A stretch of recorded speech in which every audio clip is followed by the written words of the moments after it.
मुअज़्ज़ज़ उलमाए किराम, मुहतरम बुजुर्गों, नौजवान साथियों, माँओं और बहनों, प्यारे बच्चों, इंदरचक का ये 2 रोज़ा प्रोग्राम जिसकी आज पहली शब की आखिरी तकरीर करने के लिए मैं आपके सामने हाजिर हुआ हूँ। बहुत पहले से प्रोग्राम की तारीख मुतय्यन थी और दोनों दिन प्रोग्राम में शामिल होने का मैंने वादा भी किया था जिम्मेदारों से, मगर आज बनारस में इरादा ये था कि क्लास करके मैं निकलूंगा और यहाँ 12 बजे के आसपास पहुंच जाऊंगा। कुछ इमरजेंसी आ गई और मुझे बनारस से निकलते निकलते शाम के तकरीबन 5:30 बज गए और बनारस यहाँ से तकरीबन 550-600 किलोमीटर के आसपास है। बनारस से मैं पटना आया, वहाँ हमारे ड्राइवर साहब पहले से मौजूद थे, तैयार थे और नॉन स्टॉप बगैर रुके हुए पटना से लगातार गाड़ी चलाते हुए रास्ते में सिर्फ सीएनजी भरवाने के लिए जो 2-4 मिनट टाइम लगा होगा वही लगा, बगैर कुछ खाए पिए हम लोग, चूंकि ये भी था कि प्रोग्राम में पहुंचना भी है, हम अभी तकरीबन 2:30 बजे के करीब आपके इस गांव में दाखिल हुए। हमारे अजीज दोस्त शेख अबुल कलाम सलफ़ी हफ़िज़हुल्लाह तरबियत औलाद के मौजू पर बहुत ही खूबसूरत खिताब कर रहे थे। इस मौजू पर जितना भी बोला जाए कम है। जब तक हम अपनी औलाद की तरबियत पर तवज्जो नहीं देंगे, हम नहीं बचा सकते अपनी आने वाली नस्लों को।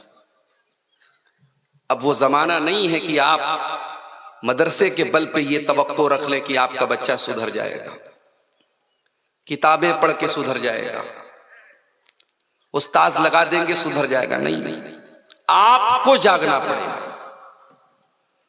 आपकी औलाद को, आपके बच्चों को, आपकी बच्चियों को बर्बाद करने के इतने रास्ते आ चुके हैं कि आप सोच नहीं सकते। खास तौर से आपके वो बच्चे जो टीनेजर हैं, 15 साल की उम्र का लड़का हो गया, 15 साल की उम्र की लड़की हो गई, अब उसको बहकाने के लिए, उसको गुमराह करने के लिए, उसको गलत रास्ते पे डालने के लिए इतनी चीजें, इतने प्लेटफॉर्म मौजूद हैं कि आपको के लिए बहुत मुश्किल है कि आप कंट्रोल करें। आपको अपना 100% देना पड़ेगा बच्चों को। आपका कारोबार, आपका बिजनेस, आपकी जॉब, इन सब से बढ़ करके आपके बच्चे हैं मेरे प्यारे साथी। अपने बच्चों की तरबियत पर हमें और आपको बहुत ही फोकस करना पड़ेगा। शेख अबुल कलाम साहब ने इस मौजू पर रोशनी डाली है, मैं उस पर तफसील से नहीं जाना चाहता। मैंने आपके सामने कुरान करीम की एक ऐसी आयत पढ़ी है जिस आयत में अल्लाह ताला ने अपने आखिरी नबी का इंट्रोडक्शन दे दिया है, अपने आखिरी नबी की पहचान करा दी है कि हमारे आखिरी नबी कौन हैं, वो क्यों आए हैं दुनिया में, उनके आने का मकसद क्या है, उद्देश्य क्या है, वो किस पर्पस के, किस मकसद के लिए दुनिया में आए हैं। अल्लाह ताला ने एक आयत में क्लियर कर दिया। फरमाया वमा अरसलनाका इल्ला रहमतल लिल आलमीन, ऐ मेरे हबीब, ऐ मेरे नबी, हमने आपको सिर्फ और सिर्फ रहमत बना करके भेजा है। आप रहमत बन करके आए हैं, दया बन करके आए हैं, करुणा बन करके आए हैं, मर्सी बन करके आए हैं। लिल आलमीन, सारे कायनात, सारी कायनात के लिए, सारे जहानों के लिए। दुनिया का कोई ऐसा तबका नहीं, दुनिया का कोई ऐसा कोना नहीं, दुनिया का कोई ऐसा गिरोह नहीं है जिसके लिए आप रहमत बन करके ना आए हो। वमा अरसलनाका इल्ला रहमतल लिल आलमीन, ऐ नबी हमने आपको सारी कायनात के लिए रहमत बना करके भेजा है। कुरान तो ये कह रहा है, और आज सोशल मीडिया उठा करके देख लो, खुल्लम खुल्ला इस्लाम को गाली दी जा रही है। कहते हैं साहब अब ये ढकोसला करना बंद कर दो कि आतंक का कोई धर्म नहीं होता, आतंक का एक ही धर्म होता और वो इस्लाम है, नऊजुबिल्लाह। और सोने पर सुहागा ये हो गया कि आज से तकरीबन 8-9 दिन पहले कश्मीर की घाटी में जो वाकया हुआ, 26 लोगों को गोली मार करके हलाक कर दिया गया। उनसे उनका मजहब पूछा गया और जब यह बताया गया कि वो मुसलमान नहीं है तो उनको मार दिया गया, उनकी औरतों को छोड़ दिया गया। बड़ी खूबसूरती से यह काम हुआ। मारने वालों को पता था हम मजहब पूछ करके मार रहे हैं और औरतों के सामने मार रहे हैं। ये औरतें जाकर के दुनिया को बताएंगी हमारा धर्म पूछ करके, हमारा मजहब पूछ करके हमको मारा गया। पूरे हिंदुस्तान में, पूरी दुनिया में एक नैरेटिव बनाया जाएगा, एक प्रोपेगेंडा चलाया जाएगा, एक साजिश रची जाएगी कि इस्लाम के मानने वाले ही आतंकवादी होते हैं, इस्लाम ही नऊजुबिल्लाह आतंक का धर्म है। और अब हालात ये हो चुके हैं, रोजाना कोई ना कोई वीडियो आ रहा है। आगरा की सरजमीन पर उत्तर प्रदेश में एक रेस्टोरेंट में काम करने वाला मुसलमान नौजवान गुलफाम, उससे उसका नाम पूछ करके गोली मार दी गई और ये ऐलान किया गया कि हम 26 का बदला 2600 से लेंगे। और आज ये खबर मैंने देखी, मथुरा के अंदर बाकायदा मिशन चलाया जा रहा है कि कोई भी अपने दुकान पर, अपने घर पे किसी मुसलमान को नौकर न रखे। एंटी मुस्लिम, मुसलमानों के खिलाफ नफरत की पूरी मुहिम छेड़ी जा रही है। मेरे प्यारे साथियों, हमने तो हमेशा यही कहा है, आतंक का कोई धर्म नहीं होता। अगर कश्मीर के पहलगाम में 26 लोगों को धर्म पूछ करके मारा जा रहा है तो बिल्कुल गलत है, नाजायज है, हराम है। अगर किसी बेगुनाह को कत्ल करने वाला अल्लाहू अकबर कह करके कत्ल करे तब भी गलत है, जय श्री राम बोल करके कत्ल करे तब भी गलत है। मारने वाला कोई भी हो, अगर बेकसूर को मार रहा है, उसकी जबान से क्या नारा निकल रहा है, उसके चेहरे पर दाढ़ी है कि नहीं है, उसके माथे पर सजदे का निशान है कि नहीं, ये नहीं देखा जाएगा। मारने वाला अगर बेकसूर को मार रहा है तो ये आतंकवाद है, ये दहशतगर्दी है। मेरे प्यारे साथियों, हमने कभी किसी आतंकवादी घटना को धर्म के एंगल से देखने की वकालत ही नहीं की है। हमने तो हमेशा कहा कि तबरेज अंसारी को झारखंड की सरजमीन पर बेकसूर पीट पीट करके मार डाला गया, मॉब लिंचिंग कर दी गई, वो भी गलत था। राजस्थान की सरजमीन पर किसी अफराजुल को मार दिया गया, वो भी गलत था। चलती ट्रेन में मुसलमानों का नाम पूछ करके एक कांस्टेबल ने गोली चला करके मारा था, तब भी गलत था। हमने तो तब आसमान सर पे नहीं उठाया था कि आज इस आतंकी काम का ताल्लुक किसी धर्म से है। ये क्यों सेट किया जा रहा है, इस्लाम को आतंकवाद से क्यों जोड़ा जा रहा है? मेरे प्यारे साथियों, 26 लोगों को मारने वाले कौन थे? 10 दिन गुजर गए, अभी तक सारी हवाई बातें, अभी तक कोई क्लियर बातें नहीं सामने आ सकी कि वो कौन थे जिन्होंने उन 26 लोगों को मारा था। जो भी बातें हैं सब अभी शक के दायरे में हैं कि हाँ साहब ये इसके ऊपर शक है, ये संदिग्ध है, ये मुश्तबा है। लेकिन एक बात कन्फर्म है और यकीनी है कि उन 26 लोगों में मरने वालों में एक सैयद आदिल हुसैन भी था, जो उसी कश्मीर की सरजमीन का था।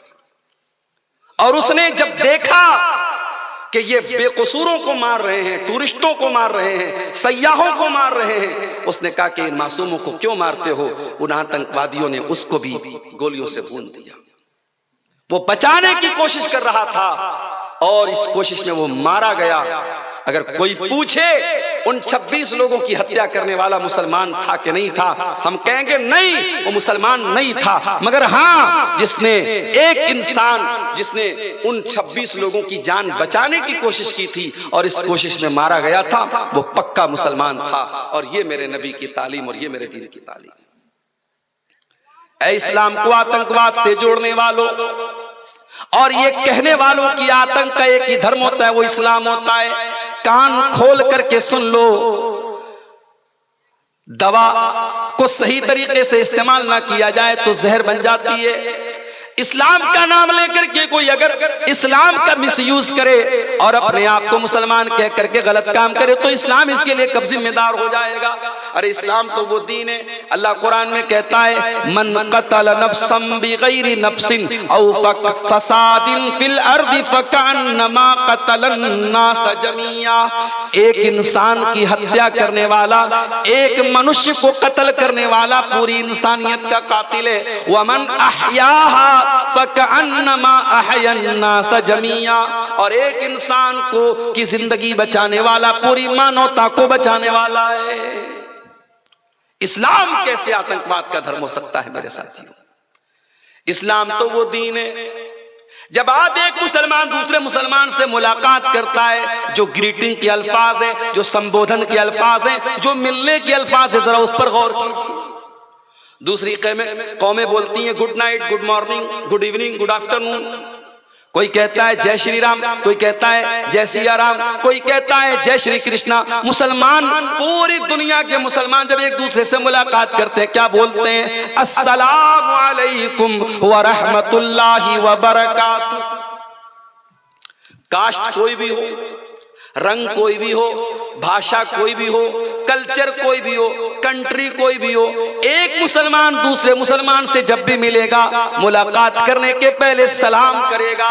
और ये सलाम क्या है मेरे प्यारे साथियों, जरा गौर करना। अस्सलामु अलैकुम, तुम पर सलामती नाजिल हो, अल्लाह तुमको सलामत रखे, तुम पर पीस हो, तुम पर शांति हो। व रहमतुल्लाहि, और अल्लाह की रहमतें तुम्हारे ऊपर नाजिल हो। व बरकातुहू, और अल्लाह की बरकतें तुम्हारे ऊपर नाजिल हो। मुसलमान तो वो है मेरे प्यारे साथी जो मिलता भी है दूसरे से तो सलामती की दुआएं करता है। जो मुलाकात के टाइम सलामती की दुआएं करें, वो आतंकवाद और दहशतगर्द से कैसे उसका संबंध हो सकता है, उसका ताल्लुक कैसे हो सकता है? इस्लाम तो वो दीन है जो जिंदा तो जिंदा, मुर्दा इंसान अगर मर गया है उसकी डेड बॉडी का भी सम्मान करने की तालीम देता है। अल्लाह के नबी साहबा के साथ बैठे थे, एक जनाजा जा रहा था, अल्लाह के नबी खड़े हो गए। साहबा ने कहा इन्हा जनाज़तु यहूदिय्यिन, अय अल्लाह के नबी ये किसी मुसलमान का जनाजा नहीं, ये यहूदी का जनाजा है। आपने फरमाया अलैसत नफ्सन, क्या इसके अंदर जान नहीं है, क्या इसके अंदर जिंदगी नहीं है, क्या ये इंसान नहीं है? अगर इंसान है, इसका जनाजा जा रहा है, तो उसके सम्मान में मैं अगर खड़ा हो गया तो कुछ भी गलत नहीं है। ये है मेरे नबी की तालीम। किसी मुर्दा इंसान का भी अपमान करना, उसकी लाश का अपमान करना। बीच बीच में हमें खबरें मिलती रहती हैं कि साहब फला जगह जो है आतंकवादियों ने हमारे इंडियन आर्मी के फौजियों का सर काट। फरमाते हैं कसरुइज़मिल मय्यति का कसरिही हय्यन, मुर्दा की हड्डी को तोड़ना वैसा ही है जैसे जिंदा की हड्डी को तोड़ना है।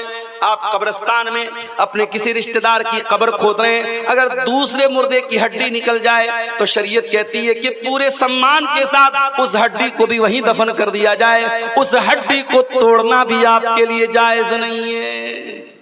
यह है इस्लाम की तालीम। इस्लाम और आतंकवाद, इस्लाम और दहशतगर्दी, मेरे प्यारे साथियों, ये दो अपोजिट चीजें हैं, दो बिल्कुल विपरीत चीजें हैं, दो बिल्कुल विरोधी चीजें हैं, बिल्कुल एक दूसरे से टकराने वाली चीजें।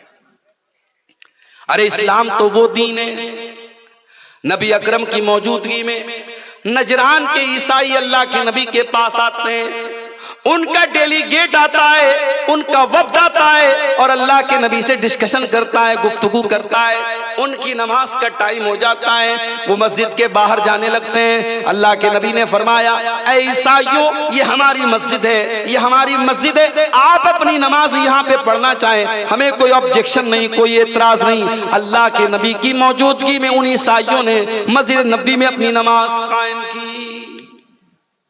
इस्लाम का सीना इतना कुशादा है मेरे प्यारे साथियों, इसीलिए अल्लाह कुरान में कहता है, वमा अरसलनाका इल्ला रहमतल लिल आलमीन, ऐ नबी हमने आपको सारी कायनात के लिए रहमत बना करके भेजा है।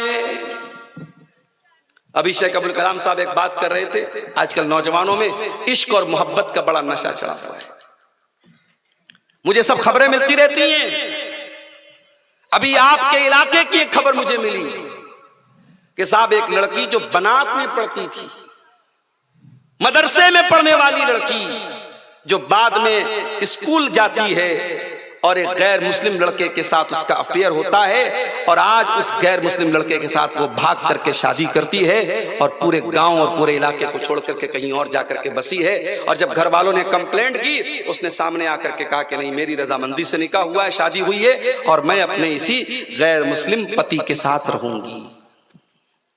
ये हालात हैं आज हमारे मुल्क के, नहीं हमारे गांव के, हमारे अपने इलाके के ये हालात पैदा हो रहे हैं। पानी कहां मर रहा है मेरे प्यारे साथी, पानी कहां मर रहा है। 8-8 साल 10-10 साल बुखारी और मुस्लिम और तिरमिजी और हदीस की किताबें पढ़ने के बाद अगर हमारी लड़कियां और हमारी बेटियां अगर किसी के आई लव यू और प्यार के जाल में फंस करके अपने दीन और ईमान का सौदा करने के लिए तैयार हैं, तो इसका मतलब कि कहीं ना कहीं पानी मर रहा है, कहीं ना कहीं हमने रस्सी को बहुत ढीला छोड़ के रखा है, कहीं ना कहीं हमारी तरबियत और हमारी पकड़ में बहुत कमजोरी है मेरे साथ।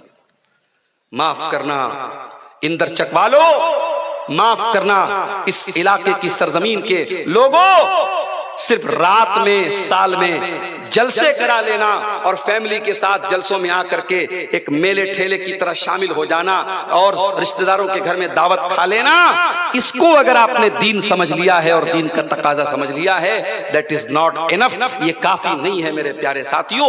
आपको दीन सीखना पड़ेगा और अपने बच्चों को सिखाना पड़ेगा। आपकी लड़की जवान हुई, आपने उसको ये तो बताया कि तुझे बुर्का पहनना है, नकाब पहनना है। लड़की घर से निकली, नकाब पहन करके निकली, आपने उसको ये शिक्षा दी, ये तालीम दी कि तू जवान हो गई, तुझे नकाब पहनना पड़ेगा। मगर इतना काफी नहीं है मेरे प्यारे साथी। आपको अपनी जवान लड़की को ये भी बताना पड़ेगा कि तू ये नकाब क्यों पहन रही है।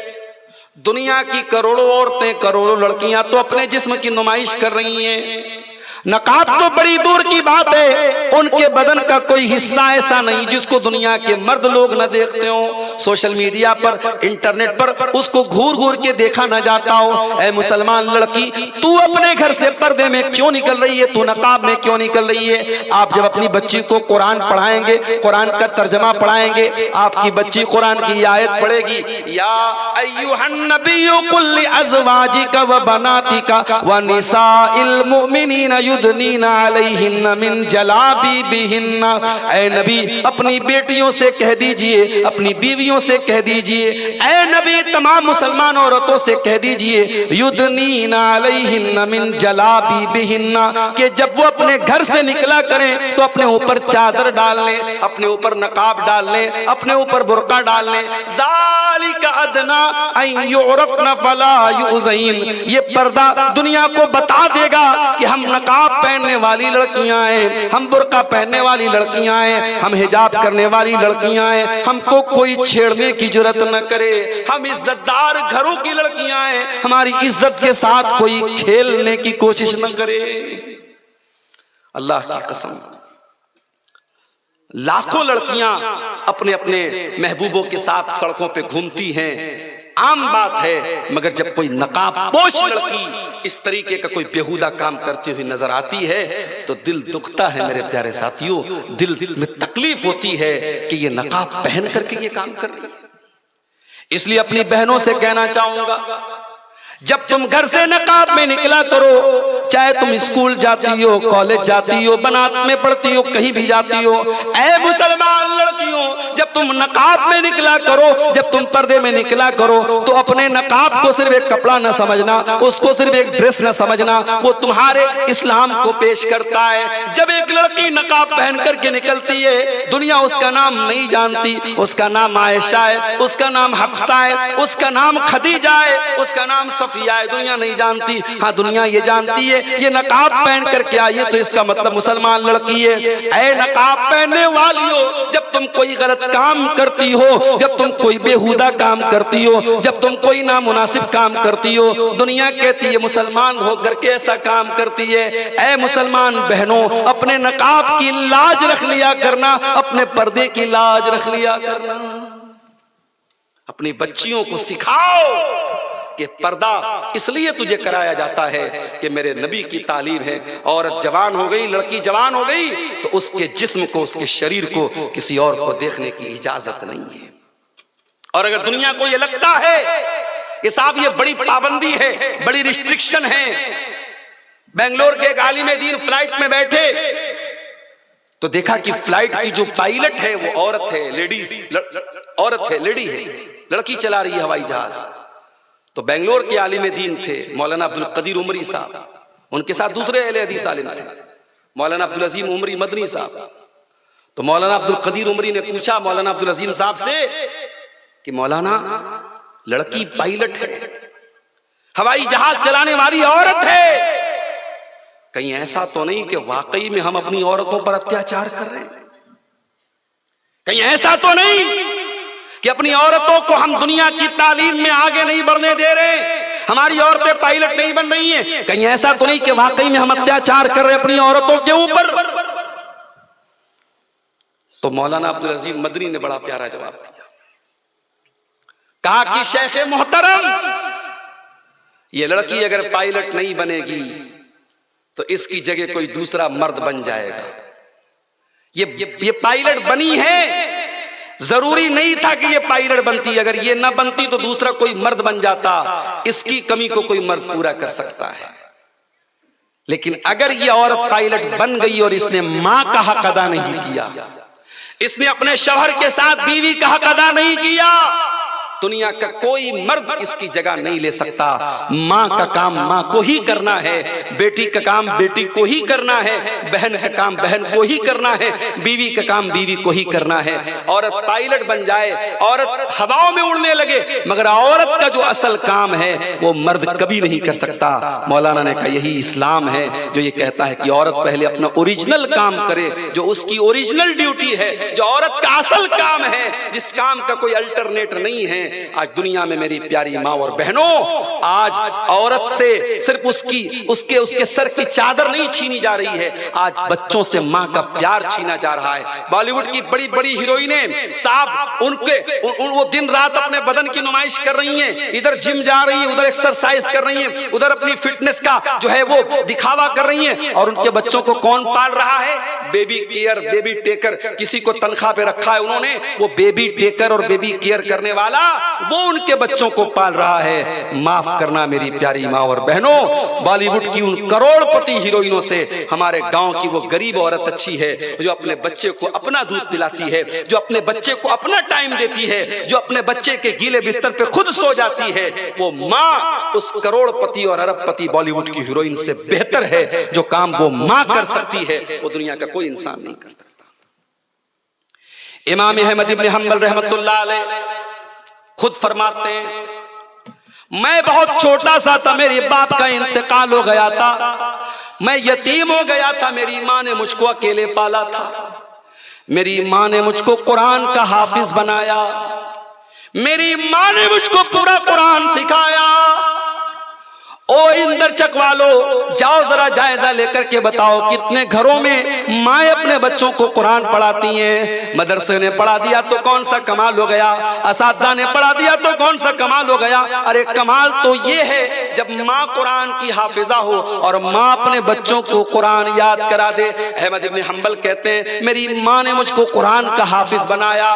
फजर की अजान होती थी, हय्या अला सलाह की आवाज आती थी, मस्जिद मेरे घर से काफी दूर थी, मेरी माँ नकाब पहनती थी, मेरी उंगली पकड़ करके मस्जिद में लेकर के जाती थी, अपने लेडीज सेक्शन में चली जाती थी और मुझे मर्दों के सेक्शन में भेजती थी। पाबंदी से 5 टाइम की नमाज मेरी माँ मुझसे पढ़वाती थी। ओ लोगों, ऐसी माँ की तरबियत मिली तो दुनिया को अहमद इब्न हंबल मिलते हैं, इतने बड़े इमाम मिलते हैं। उन माओं की कमी को कोई पूरा नहीं कर सकता मेरे साथियों। एक सहाबी जिनका नाम फर्रुख था, अल्लाह के नबी के सहाबी, उनका नाम फर्रुख था। वो मैदान जिहाद में जा रहे थे, मैदान जंग में जा रहे थे। जाने के टाइम अपनी बीवी के पास आते हैं और 40,000 दिरहम अपनी बीवी को देते हुए कहते हैं, ऐ मेरी बीवी, तू प्रेग्नेंट है, तुझे बच्चा होने वाला है, मुझे नहीं मालूम मैं जिंदा वापस लौटूंगा या नहीं लौटूंगा। अगर मैं ना लौट पाऊं तो ये 40,000 दिरहम बहुत बड़ी रकम है, मैं दे करके जा रहा हूं। मेरा बच्चा जो पैदा होगा उस बच्चे का ख्याल रखना और इस 40,000 रुपये का सही इस्तेमाल करना, इसको सही जगह खर्च करना। सहाबी ने बीवी को वसीयत की और मैदान जिहाद में चले गए। जंग खत्म हो गई, शहीदों की लाशें इकट्ठा की गई। उन शहीदों की लाशों में हजरत फर्रुख की लाश नहीं थी। जो लोग जिंदा बचकर के आए उनमें भी उनका कहीं अता पता नहीं था। कई साल तक बीवी ने इंतजार किया, शौहर का कोई अता पता नहीं, शौहर के बारे में कुछ मालूम नहीं। शौहर के जाने के कुछ दिनों के बाद हजरत फर्रुख की बीवी के घर में विलादत होती है, बच्चा होता है और माँ अपने बच्चे का नाम बड़ी मोहब्बत से रबिया रखती है। बच्चा धीरे धीरे बड़ा होता है, बच्चा बाप के साये से महरूम है, बाप का कोई अता पता नहीं है। माँ अपने उस बच्चे को बड़ी मेहनत से पढ़ाती है, लिखाती है, अल्लाह के नबी की हदीसों का आलिम बनाती है, नबी की हदीसों की मोहब्बत उसके सीने में भरती है। उस दौर के बड़े बड़े अइम्मा के पास भेजती है कि जा मेरे बच्चे, तुझे हदीस का हाफिज बनना है, तुझे हदीस का आलिम बनना है, तुझे बहुत बड़ा आलिम बनना है। अपने बेटे के ऊपर बहुत पैसा खर्च करती है और उसको अपने दौर का बहुत बड़ा आलिम बना देती है। वो माँ इतने बड़े आलिम बन जाते हैं उनके बेटे रबिया कि जब रबिया इंतकाल करते हैं तो इमाम मालिक रहमतुल्लाह अलैह जैसा इंसान कहता है, आज से कुरान और हदीस का इल्म दुनिया से चला गया। उन इमाम रबियतुर राय, उनका नाम रबियतुर राय पड़ गया। वो जब कोई राय देते थे इतनी भारी और इतनी वजनदार उनकी बात होती थी कि उनका नाम ही पड़ गया इमाम रबियतुर राय। इतने बड़े मकाम और पोजीशन पर वो लड़का पहुंच गया।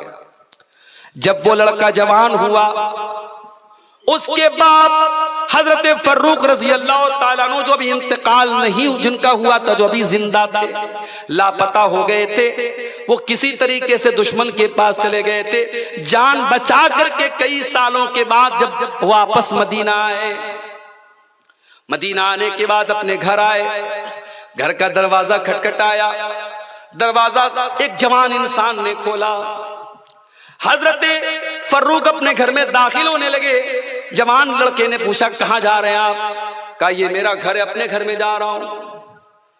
रबिया ने कहा कि आपका घर कैसे हो सकता है, ये घर तो मेरा और मेरी मां का है।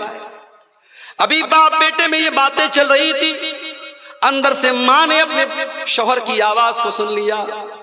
हाय हाय, 20 बरस के बाद ये मंजर देखने को मिला कि अपने शौहर को जिंदा देख रही है। अपने ऊपर कंट्रोल न रहा, शौहर और बीवी ने एक दूसरे को गले लगाया, बड़ी देर तक रोते रहे। फिर बीवी कहने लगी, ऐ मेरे सरताज, ये जवान लड़का जो खड़ा है ये कोई और नहीं, ये आपका बेटा है। हजरत फर्रुख अपने जवान बेटे को गले लगा करके खूब रोए। जिस बेटे के पैदा होने के पहले चले गए थे, आज वो बेटा जवान हो चुका था, 20 साल का कड़ियल जवान हो चुका था।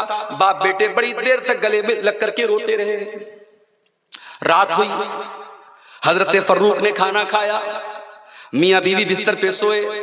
हजरत फर्रुख ने बीवी से पूछा कि ऐ मेरी बीवी, मैं तो बहुत दिनों से लापता हूं, मैं तुमसे पूछना चाहता हूं, वो 40,000 दिरहम मैंने तुमको अमानत के तौर पे दिया था, तुमने उन 40,000 दिरहमों का क्या किया? बीवी कहती है, मेरे शौहर है, मेरे सरताज, आप फिक्र न करें, मैं उसका पूरा हिसाब और ब्यौरा आपको देने को तैयार हूं, मगर सुबह का इंतजार कीजिए, सुबह मस्जिद में चलिएगा, मैं वहां पर आपको हिसाब दूंगी। सुबह होती है, मस्जिद के अंदर हजरत रबिया रजी अल्लाह ताला अन्हु हदीस पढ़ा रहे हैं। सैकड़ों तलबा, कोई बसरा से आया है, कोई कूफा से आया है, कोई दिमश्क से आया है, कोई मक्का से आया है, कोई यमन से आया है, सैकड़ों स्टूडेंट्स हैं और वो हदीस पढ़ रहे हैं। और पढ़ाने वाला कौन है? हजरत रबियतुर राय रहमतुल्लाहि अलैह, जो बहुत बड़े आलिम थे, बहुत बड़े मुहद्दिस थे, वो उनको हदीस पढ़ा रहे थे। हजरत फर्रुख की बीवी उनके पास आई, कहा है मेरे सरताज चलिए मस्जिद में चलते हैं, मैं वहां पर आपको 40,000 दिरहमों का हिसाब दूंगी। बीवी अपने शौहर को लेकर के मस्जिद में आती है और सामने वो मंजर दिखाती है कि सैकड़ों तलबा हदीस पढ़ रहे और पढ़ाने वाला उनका अपना बेटा है। हजरत फर्रुख ये मंजर देख करके रोने लगते हैं, कहते हैं मेरी बीवी यही तो वो मंजर है जिसके लिए मैंने कई मरतबा अल्लाह से दुआएं की थी। मैंने मैदान जिहाद में दुआएं की थी, अल्लाह मुझे ऐसा बेटा दे देना जो तेरे नबी की हदीसों का आलिम हो, जो हदीस को सीखता हो सिखाता हो। ऐ मेरी बीवी, मेरा वो ख्वाब आज पूरा हो गया, मेरी वो तमन्ना आज पूरी हो गई, मेरी वो दुआ अल्लाह ने कबूल कर ली। आज अपने बेटे को इस मकाम पे देख करके मैं बहुत खुश हूं, मैं बहुत बाग हूं। बीवी ने कहा मेरे सरताज आपके वो 40,000 दिरहम इसी बेटे को इस मकाम तक पहुंचाने के लिए मैंने खर्च किए थे। अगर आपको लगता है मैंने गलत जगह खर्च किए थे तो आप मुझे सजा दे दीजिए। वो 40,000 दिरहम अपने इसी बेटे की तालीम और तरबियत पर मैंने खर्च किए थे। हजरत फर्रुख अपनी बीवी को गले लगा लेते हैं और कहते हैं मेरी बीवी तूने वाकई में वो 40,000 दिरहम बिल्कुल सही जगह पर खर्च किए थे। ये होती है माँ और ये होती है माँ की तरबियत।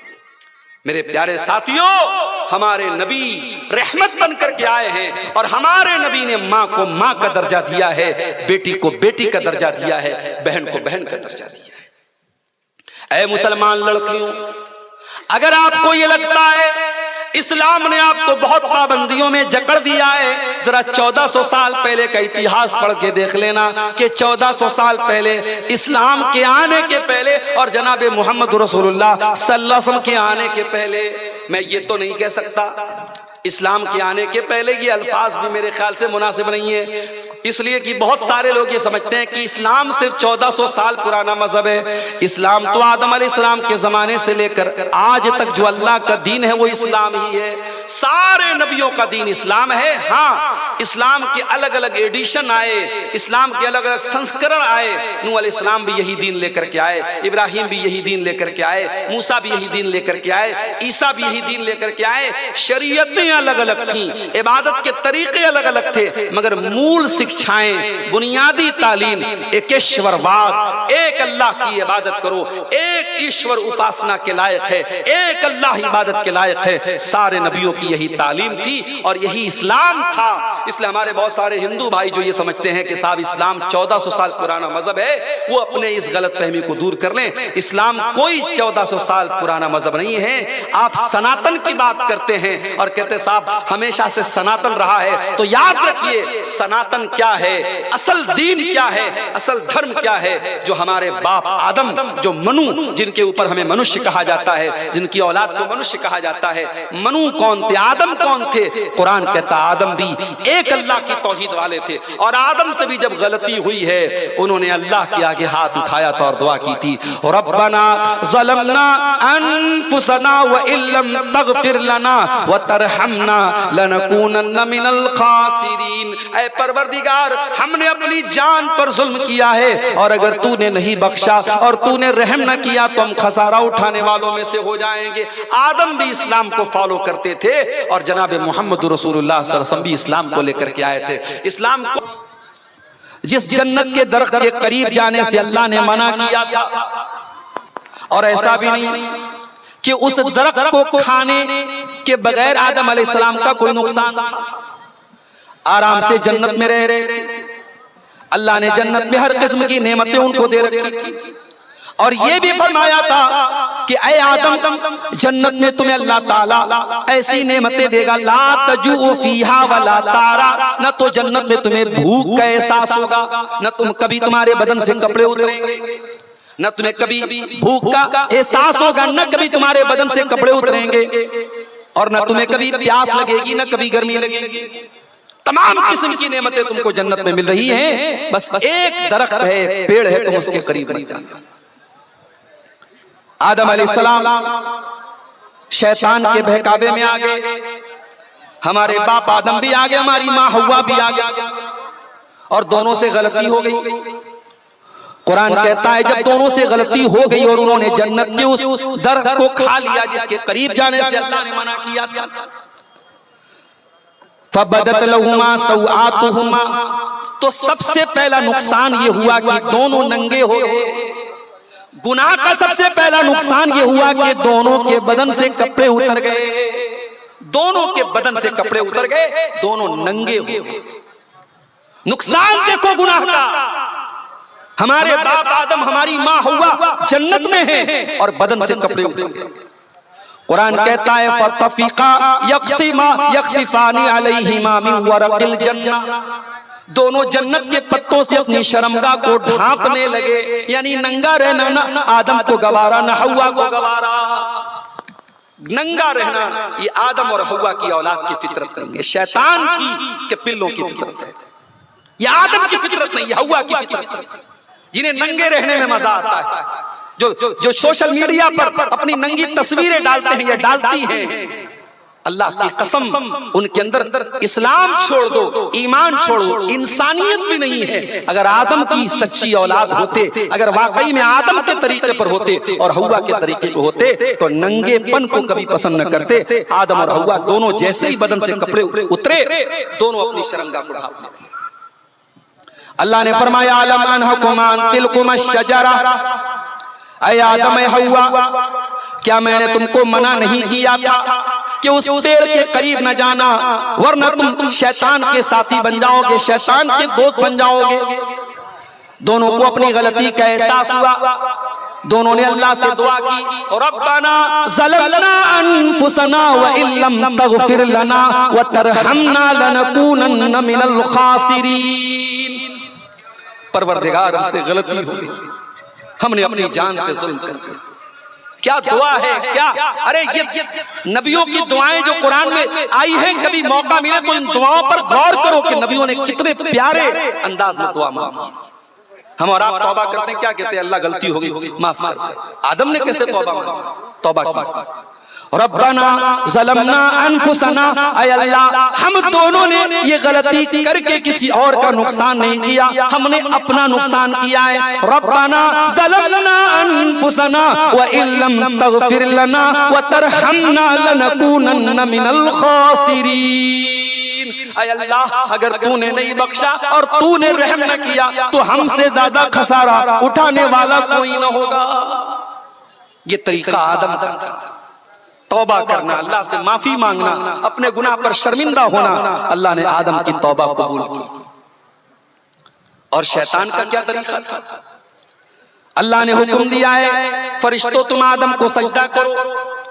फरिश्तों के साथ इब्लीस भी रहता था। इब्लीस कोई फरिश्ता नहीं था, जिन्नात में से था, जिन था, मगर वो भी फरिश्तों के साथ रहता था। उसने सजदा नहीं किया, सजदा नहीं किया उसने। अल्लाह ने पूछा क्यों नहीं सजदा कर रहे हो, जब मेरा हुक्म है तो तुम सजदा क्यों नहीं कर रहे हो। मा मनाका अन तस्जुदा, इब्लीस तू सजदा क्यों नहीं कर रहा है आदम को जिसको मैंने अपने हाथ से पैदा किया। काला अना खैरुम मिन्हु खलक़तनी मिन नारिन व खलक़तहु मिन तीन।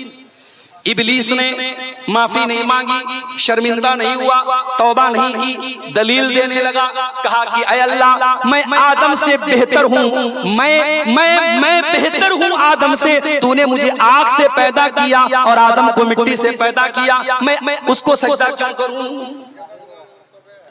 एक बात बोलूं, अल्लाह का हुक्म आ जाए तो दलील मत दिया करो, अल्लाह का हुक्म आ जाए तो अकल मत लगाया करो, अल्लाह का हुक्म आ जाए तो मंतिक मत लगाया करो, रसूल का हुक्म आ जाए तो लॉजिक मत पेश किया करो।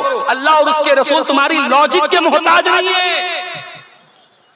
अल्लाह और उसके रसूल का हुक्म आ जाए तो मोमिन की शान क्या है। इन्नमा काना कौलल मुमिनीना इज़ा दुऊ इलल्लाहि व रसूलिही लियहकुम बैनहुम अन यक़ूलू समिअना व अताना। अल्लाह का फैसला आ जाए, रसूल का फैसला आ जाए तो मोमिन की जबान से बस एक ही लफ्ज निकलना चाहिए, हमने सुन लिया और मान लिया। कभी भी कुरान के मुकाबले में, हदीस के मुकाबले में, नस के मुकाबले में अपनी अकल, अपनी लॉजिक पेश मत किया करो। तुम्हारी अकल कुरान और हदीस के ताबे होनी चाहिए। कुरान और हदीस को अपनी अकल के ताबे करने की कोशिश मत करना, ये शैतान का काम है। एक बात और पता चली, ये जो ईगो होता है, इसको हिंदी में अहंकार बोलते हैं, उर्दू में तकब्बुर बोलते हैं। ये ईगो, ये अहंकार, ये तकब्बुर, ये अपने आप को बड़ा समझना, ये इब्लीस का तरीका है, ये इब्लीस की सुन्नत है। अगर कोई तकब्बुर करता है, वो याद रखे, इस दुनिया में सबसे पहले अगर किसी ने तकब्बुर किया तो इब्लीस ने किया। ये जो मैं है, मैं ये हूँ, मैं वो हूँ, मेरी बिल्डिंग, मेरी दौलत, मेरा बिजनेस, मेरा पैसा, मेरा ओहदा, मेरा इख्तिदार, मेरी कुर्सी, मेरा पावर, ये मैं करना, ये हर दौर में जालिमों का तरीका रहा है, फिरौन का तरीका रहा है, कारून का तरीका रहा है, अबू जहल का तरीका रहा है, अबू लहब का तरीका रहा है। अल्लाह के नेक बंदे मैं नहीं करते, आना नहीं करते, ईगो नहीं करते। अल्लाह के नेक बंदे कैसे होते हैं? कुरान कहता है व इबादुर रहमानिल्लज़ीना यमशूना अलल अर्दी हौना, मेरे नेक बंदे वो हैं जो जमीन पर नरम चाल चलते हैं, जो जमीन पर आजिजी के साथ चलते हैं, तवाज़ो के साथ चलते हैं। इब्लीस ने तकब्बुर किया, ढिठाई की, एक तो चोरी ऊपर से सीना जोरी की और दलील देने लगा। अल्लाह ने कहा फखरुज मिनहा फइन्नका रजीम, निकल जा, आज से तू हमारी रहमत से, हमारी जन्नत से तू निकल जा, अब तू कयामत तक रजीम रहेगा, मरदूद रहेगा, तेरे ऊपर लानत बरसती रहेगी, फटकार बरसती रहेगी। तो गुनाह का हो जाना ये बहुत बड़ी बात नहीं है मेरे साथ, हम इंसान हैं।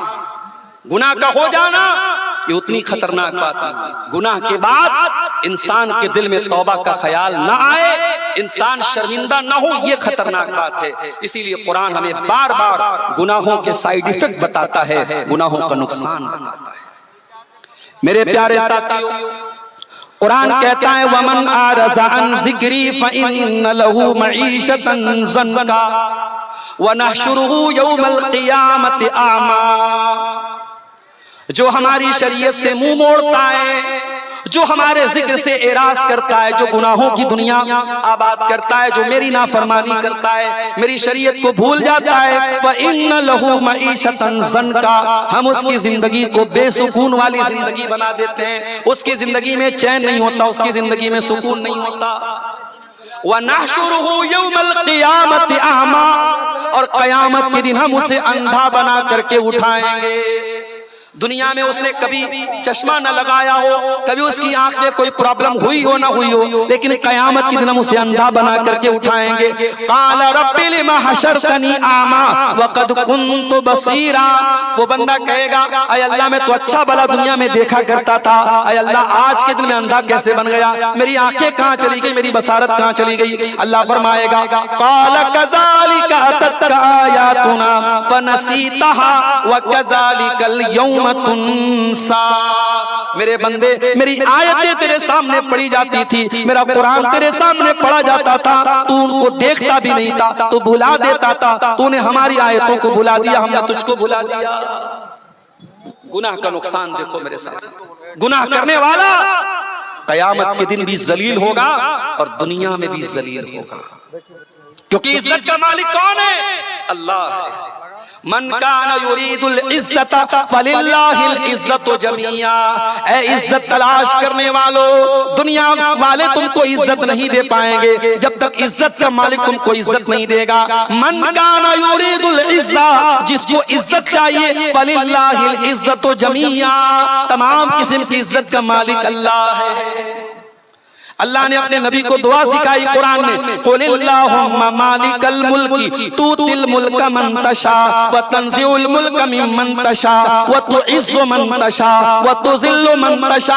ऐ नबी आप ये दुआ पढ़ा कीजिए, ऐ बादशाहत के मालिक, ऐ बादशाहत के मालिक, ऐ सारी कायनात के शहंशाह, तू जिसको चाहता है बादशाहत देता है, जिससे चाहता है बादशाहत छीन लेता है। जो आज साहिब मसनद है कल नहीं होंगे, किराएदार हैं, जाती मकान थोड़ी है। ये राहत इंदौरी ने कभी कहा था तो बड़ी सच्ची बात कही थी। इख्तिदार और पावर ये परमानेंट नहीं है मेरे साथ। फिरौन से बड़ा कौन बादशाह था? फिरौन से ज्यादा पावर किसके पास था? फिरौन तो वो बादशाह था जो बड़े नाज से कहता था, अरे मैं मिस्र का बादशाह, हाज़िहिल अनहार तजरी मिन तहती, ये दरियाए नील मेरी हुकूमत में बहता है, ये दरियाए कुलसुम मेरी हुकूमत में बहता है, ये बड़ी बड़ी नदियां मेरी सल्तनत में, मेरे पावर में, मेरी बादशाहत में चलती। फिरौन वो था, मूसा से कहा वमा रब्बुल आलमीन, ऐ मूसा कौन है तेरा रब? मूसा ने कहा अल्लाह, मेरा अल्लाह अर्श पर है, सातवां आसमान के ऊपर है। फिरौन ने कहा या हामान, ऐ हामान लाओ जरा सीढ़ी लगा करके एक महल बनाते हैं, सीढ़ी लगा करके जरा देखते हैं मूसा का रब दिखता कैसा है। अल्लाह का मजाक उड़ाया था फिरौन, अल्लाह का मजाक उड़ाया, नबी का मजाक उड़ाया, छोटे छोटे बच्चों को मरवा दिया, बनी इस्राइल को जलील किया। लेकिन जब अल्लाह का अज़ाब आया तो वही फिरौन नदी में डूब करके मर गया, दरिया में डूब करके मर गया। और जब मरा, कुरान कहता है कम तरकू मिन जन्नातिन व उयून व ज़ुरूइन व मकामिन करीम व नामतिन कानू फीहा फाकिहीन। ओ लोगों, जरा फिरौन का अंजाम तो देखो, बड़े बड़े महल थे फिरौन के, आज सबको छोड़ के चला गया। बड़े बड़े बागात थे फिरौन के, सब छोड़ के चला गया। बड़ी नेमतें उसके पास थी, सब छोड़ के जाना पड़ा। फमा कज़ालिका व औरसनाहा कौमन आखरीन, कल तक फिरौन रहता था, आज हमने दूसरों को उसका वारिस बना दिया, उसके महलों में कोई और रहने लगा। फमा बकत अलैहिमुस समाउ वल अर्दु वमा कानू मुनज़रीन, न तो फिरौन के ऊपर कोई रोने वाला था, न जमीन रोई, न आसमान रोया, और न फिरौन को कोई मोहलत मिली। अल्लाह की पकड़ जब आती है बड़ी सख्त होती है मेरे भाइयों, अल्लाह की पकड़। बच्चों को मारने वाला इसराइल, औरतों को मारने वाला इसराइल, पूरे शहर गाजा को बर्बाद करने वाला इसराइल, दुनिया में कौन था जो उससे पंगा लेता? दुनिया में कौन था जो इसराइल से लोहा लेता? मगर कहते हैं कि अल्लाह की लाठी में आवाज नहीं होती है। आज तस्वीरें आ रही हैं इसराइल की, इसराइल जल रहा है, आग कहां से आई कोई नहीं जानता, दरख्त जल रहे हैं, जमीन जल रही है, और बिल्डिंगें जल रही हैं, करोड़ों की प्रॉपर्टी जल के राख हो चुकी है। कितने लोग मरे हैं अभी नहीं मालूम, ये आग कहां से आई नहीं मालूम। हम तो यही कहेंगे अल्लाह इन जालिमों को तो दुनिया में भी इनके हशर तक पहुंचा और आखिरत में भी इनके अंजाम तक पहुंचा। मेरे साथियों, गुनाहों से बचो, अल्लाह की नाफरमानी से बचो। ये गुनाह हमें दुनिया में भी जलील करते हैं, हमें हमारे ऊपर अल्लाह की लानत बरसती है गुनाहों की वजह से। हजरत अली कहते हैं, अल्लाह के नबी ने फरमाया, सही मुस्लिम की रिवायत है, लान अल्लाहु मन ज़बह लिग़ैरिल्लाह, अल्लाह की लानत बरसती है उस इंसान के ऊपर जो गैरुल्लाह के नाम पर जानवर ज़बह करता है। अल्लाह के सिवा किसी और के नाम से, किसी पीर के नाम से, किसी बाबा के नाम से, किसी बुजुर्ग के नाम से, किसी के भी नाम से अगर जानवर ज़बह करता है तो ये शिर्क है, और इसके करने वाले पर अल्लाह की लानत। लान अल्लाहु मन आवा मुहदिसन, और अल्लाह की लानत उस इंसान के ऊपर जो किसी बिदअती को अपने घर में बना देता है। लान अल्लाहु मन शतम वालिदैहि, और अल्लाह की लानत उस इंसान के ऊपर जो अपने माँ बाप को गाली देता है, अपने माँ बाप को बुरा भला कहता है। लान अल्लाहु मन गय्यर मनारल अर्दी, और अल्लाह की लानत उस इंसान के ऊपर जो जमीन के निशानों को मिटा देता है। दूसरे का खेत है और उसके सटा हुआ मेरा खेत है, उससे सटा हुआ किसी इंसान का खेत है। अब एक इंसान अपने पड़ोसी के खेत को हड़पने के लिए जो निशान बना है, जो बाउंड्री बनी है, उसको मिटा दे ताकि उसकी जमीन पे नाजायज कब्जा कर ले। अल्लाह के नबी ने कहा उसके ऊपर भी अल्लाह की लानत बरसती है गुनाहों के करने वाले पर। बुखारी और मुस्लिम की रिवायत है, अल्लाह के नबी फरमाते, लान अल्लाहु सारिका यसरकु बैज़तन फतुक़अ यदुहु, अल्लाह की लानत तो चोरी करने वाले पर। एक अंडा चुराता है और अंडा चुराने की वजह से उसका हाथ कट जाता है, एक मामूली सी चीज चुरा करके लूला हो जाता है, हाथ कटवा डालता है, इससे बढ़ के जिल्लत और रुसवाई क्या होगी। और एक और हदीस सुनिए, मुझे कल किसी ने बताया है कि मडरों में शराब की दुकान के आसपास जलसे की रात में 100 बोतलें पाई गई। बड़े अफसोस के साथ कहना पड़ता है, इसी इलाके के लोगों ने मुझे बताया कि कहीं जलसा था, जलसे की अगली सुबह शराब की बोतलें बड़ी तादाद में मिली हैं। अगर इस तरीके के दीनी जलसों में हमारा नौजवान शराब पी के आता है तो मैं बड़ी माजरत के साथ कहता हूं, बंद कर दीजिए इन जलसों को, बंद कर दीजिए। अगर ये जलसे नशा करने वालों, ज़िना करने वालों के जमा होने की जगह बन जाए तो इससे बढ़ के तकलीफ की मेरे साथियों क्या बात होगी। आज मुसलमान शराब पीता है और बाइक से आता है हीरो बन करके, शराब की दुकान से शराब पीता है और उसके बाद जलसे में आकर के उलमा की तकरीरें सुनता है। मेरे प्यारे साथियों, ये हम किस दौर में पहुंच गए, हम कौन सी जिससे दौर में पहुंच गए और कौन से हालात तक हम पहुंच गए। अल्लाह हम पर रहम फरमाए। ये शराब वो चीज है, मेरे नबी ने फरमाया लानल्लाहु शारिबल खम्री, अल्लाह की लानत तो शराब पीने वाले पर, व साकियहा शराब पिलाने वाले पर, व आसिरहा और शराब तैयार करने के लिए जिस फल में से रस निचोड़ा जा रहा है उस रस निचोड़ने वाले पर भी अल्लाह की लानत हो, व मुअतसिरा और जिसके लिए निचोड़ा जा रहा है उसके ऊपर भी अल्लाह की लानत हो, व हामिलहा और जो शराब का बर्तन लाद के ले जा रहा है उसके ऊपर भी अल्लाह की लानत हो, वल महमूलत इलैहि और जिसके पास शराब को लेके जाया जा रहा है उसके ऊपर भी अल्लाह की लानत हो, व बाइहा और शराब बेचने वाले पर भी अल्लाह की लानत हो, व मुश्तरिया और शराब खरीदने वाले के ऊपर भी अल्लाह की लानत हो। अल्लाह के नबी ने शराब से रिलेशन रखने वाली हर चीज पर लानत की है और लानत भेजी है। मेरे प्यारे साथियों, मलऊन है वो इंसान जो शराब पीता है। आज इस दौर में हम तकरीरें सुने रात भर और हमारे समाज में अगर शराबियों की तादाद में बढ़ोतरी हो रही है तो मेरे प्यारे साथियों हमें गौर करने की जरूरत है। पानी कहां मर रहा है,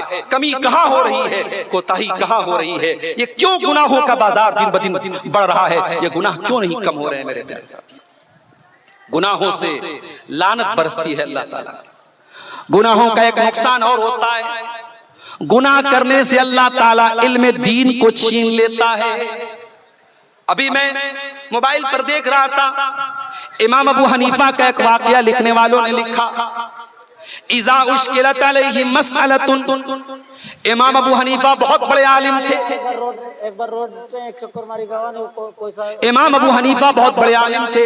जब कोई मसला बयान करने बैठते थे और मसले का कोई हल समझ में नहीं आता था, इमाम अबू हनीफा के ऊपर जब कोई मसला मुश्किल हो जाता था और मसले का हल नजर नहीं आता था तो कहते थे शायद मैंने कोई गुनाह किया है, शायद मैंने कोई गलती की है, मेरी गलती की सजा मुझको मिल रही है और इस मसले का मुझको हल नहीं मिल रहा है। उसके बाद इमाम अबू हनीफा तौबा करते थे, अल्लाह से माफी मांगते थे, इस्तिगफार करते थे और जब मसला हल हो जाता था तो कहते थे रजौतु अन्नहु तीबली, मुझे ऐसा लगता है कि अल्लाह ने मेरी तौबा कबूल कर ली है। ये हमारे अइम्मा थे, ये हमारे असलाफ थे, ये दीन के आलिम थे, कुरान और हदीस को पढ़ना पढ़ाना इनका ओढ़ना बिछौना था। मेरे साथियों, ये अल्लाह वाले लोग थे, ये भी गुनाहों से डरते थे, अल्लाह की नाफरमानी से डरते थे। एक हम और आप हैं, दिन रात गुनाह करते हैं, मोबाइल हाथ में गुनाहों की पूरी पुड़िया लेकर घूमते हैं, दिन रात उसके ऊपर गंदी और गलीज और बेहुदा चीजें देखते हैं। हमें कभी तौबा का ख्याल नहीं आता, हमें कभी अल्लाह से माफी मांगने का ख्याल नहीं आता। मेरे प्यारे साथियों, तौबा किया करो, कहीं ऐसा ना हो कि जो दीन का इल्म मिला है, जो उलमा से सुन करके आपने दीन सीखा है, जो किताबों में पढ़ के आपने दीन सीखा है, कहीं ऐसा ना हो कि ये इल्म दीन आपसे छीन लिया जाए। कब्र खोद रहे हैं, अगर दूसरे मुर्दे की हड्डी निकल जाए तो शरीयत कहती है कि पूरे सम्मान के साथ उस हड्डी को भी वहीं दफन कर दिया जाए, उस हड्डी को तोड़ना भी आपके लिए जायज नहीं है। ये है इस्लाम की तालीम। इस्लाम और आतंकवाद, इस्लाम और दहशतगर्दी, मेरे प्यारे साथियों, ये दो अपोजिट चीजें हैं, दो बिल्कुल विपरीत चीजें हैं, दो बिल्कुल विरोधी चीजें हैं, बिल्कुल एक दूसरे से टकराने वाली चीजें। अरे इस्लाम तो वो दीन है, नबी अकरम की मौजूदगी में नजरान के ईसाई अल्लाह के नबी के पास आते हैं, उनका डेलीगेट आता है, उनका वफ्द आता है और अल्लाह के नबी से डिस्कशन करता है, गुफ्तगू करता है। उनकी नमाज का टाइम हो जाता है, वो मस्जिद के बाहर जाने लगते हैं। अल्लाह के नबी ने फरमाया, ऐ ईसाइयों, ये हमारी मस्जिद है, ये हमारी मस्जिद है, आप अपनी नमाज यहाँ पे पढ़ना चाहें, हमें कोई ऑब्जेक्शन नहीं, कोई एतराज नहीं। अल्लाह के नबी की मौजूदगी में उन ईसाइयों ने मस्जिद नबी में अपनी नमाज कायम की। इस्लाम का सीना इतना कुशादा है मेरे प्यारे साथियों। इसीलिए अल्लाह कुरान में कहता है वमा अरसलनाका इल्ला रहमतल लिल आलमीन, ऐ नबी हमने आपको सारी कायनात के लिए रहमत बना करके भेजा है। अभी शेख अब्दुल कलाम साहब एक बात कर रहे थे, आजकल नौजवानों में इश्क और मोहब्बत का बड़ा नशा चढ़ा हुआ है। मुझे सब खबरें मिलती रहती हैं। अभी आपके इलाके की एक खबर मुझे मिली कि साहब एक लड़की जो बनात में पढ़ती थी, मदरसे में पढ़ने वाली लड़की, जो बाद में स्कूल जाती है और एक गैर मुस्लिम लड़के के साथ उसका अफेयर होता है और आज उस गैर मुस्लिम लड़के के साथ वो भाग करके शादी करती है और पूरे गांव और पूरे इलाके को छोड़ करके कहीं और जाकर के बसी है। और जब घर वालों ने कंप्लेंट की, उसने सामने आकर के कहा कि नहीं, मेरी रजामंदी से निकाह हुआ है, शादी हुई है और मैं अपने इसी गैर मुस्लिम पति के साथ रहूंगी। ये हालात हैं आज हमारे मुल्क के नहीं, हमारे गांव के, हमारे अपने इलाके के ये हालात पैदा हो रहे हैं। पानी कहां मर रहा है मेरे प्यारे साथी, पानी कहां मर रहा है। 8-8 साल 10-10 साल बुखारी और मुस्लिम और तिरमिजी और हदीस की किताबें पढ़ने के बाद अगर हमारी लड़कियां और हमारी बेटियां अगर किसी के आई लव यू और प्यार के जाल में फंस करके अपने दीन और ईमान का सौदा करने के लिए तैयार हैं, तो इसका मतलब कि कहीं ना कहीं पानी मर रहा है। कहीं ना कहीं हमने रस्सी को बहुत ढीला छोड़ के रखा है। कहीं ना कहीं हमारी तरबियत और हमारी पकड़ में बहुत कमजोरी है मेरे साथ। माफ करना इंदर चक वालों, माफ करना इस इलाके की सरजमीन के लोगों, सिर्फ रात में साल में जलसे करा लेना और फैमिली के साथ जलसों में आकर के एक मेले ठेले की तरह शामिल हो जाना और रिश्तेदारों के घर में दावत खा लेना, इसको अगर आपने दीन समझ लिया है और दीन का तकाजा समझ लिया है, दैट इज नॉट इनफ, ये काफी नहीं है मेरे प्यारे साथियों। आपको दीन सीखना पड़ेगा और अपने बच्चों को सिखाना पड़ेगा। आपकी लड़की जवान हुई, आपने उसको ये तो बताया कि तुझे बुर्का पहनना है, नकाब पहनना है। लड़की घर से निकली, नकाब पहन करके निकली, आपने उसको ये शिक्षा दी, ये तालीम दी कि तू जवान हो गई, तुझे नकाब पहनना पड़ेगा। मगर इतना काफी नहीं है मेरे प्यारे साथी। आपको अपनी जवान लड़की को ये भी बताना पड़ेगा कि तू ये नकाब क्यों पहन रही है। दुनिया की करोड़ों औरतें, करोड़ों लड़कियां तो अपने जिस्म की नुमाइश कर रही हैं। नकाब तो बड़ी दूर की बात है, उनके बदन का कोई हिस्सा ऐसा नहीं जिसको दुनिया के मर्द लोग न देखते हो। सोशल मीडिया पर, इंटरनेट पर उसको घूर घूर के देखा न जाता हो। ऐ मुसलमान लड़की, तू अपने घर से पर्दे में क्यों निकल रही है, तू नकाब में क्यों निकल रही है। आप जब अपनी बच्ची को कुरान पढ़ाएंगे, कुरान का तर्जमा पढ़ाएंगे, आपकी बच्ची कुरान की आयत पढ़ेगी, या अय्युहन नबिय्यु कुल लिअज़वाजिका व बनातिका व निसाइल मुमिनीना युदनीना अलैहिन्ना मिन जलाबिबिहिन्ना।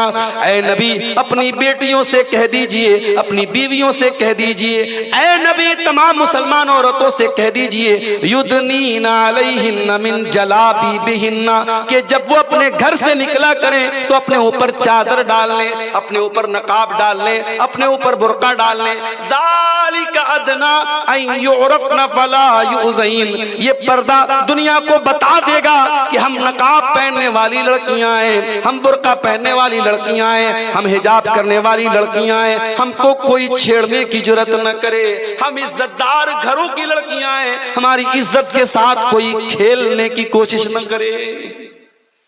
अल्लाह की कसम,